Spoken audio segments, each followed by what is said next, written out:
வணக்கம். நெருப்பு தமிழர். நாளைய தினம் வெற்றி யாருக்கு? சாம்பியன்ஸ் டிராஃபி இறுதிப் போட்டி நியூசிலாந்து வெர்சஸ் இந்தியா. 50க்கு 50%. 50% நியூசிலாந்து வெற்றி பெறலாம், 50% இந்தியா வெற்றி பெறலாம். இதுதான் இருக்கக்கூடிய நிலை. ஆனாலும் இந்த இரு அணிகளுமே சமபலத்தோடு இருக்கக்கூடிய அணிகள் தான்.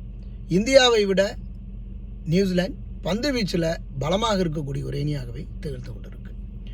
இந்திய அணியை பொறுத்த வரைக்கும் பேட்டிங்கில் சிறந்து விளங்கக்கூடிய ஒரு நிலைக்கு உருவெடுத்திருக்கு. இப்போ இதனால் இருபக்கமும் சமபலமாக இருப்பதனால போட்டிக்கும் பரபரப்புக்கும் பஞ்சம் இருக்காது. விராட் கோலி விளையாடினாலோ விராட் கோலி ஆதிக்கம் செலுத்தினால் 100% இந்தியா வெற்றி பெற முடியும் அப்படிங்கிற ஒரு நிலைக்கு எப்பொழுதுமே தள்ளப்பட்டு இருக்கு. அப்படிங்கிறது தான் நிதர்சனமான கிரிக்கெட்டினுடைய இன்றைய நடைமுறை உண்மை. இருந்தாலும் இந்த இரு அணிகளும் சமபலத்துடன் மோதி பரபரப்பை ஏற்படுத்தும்.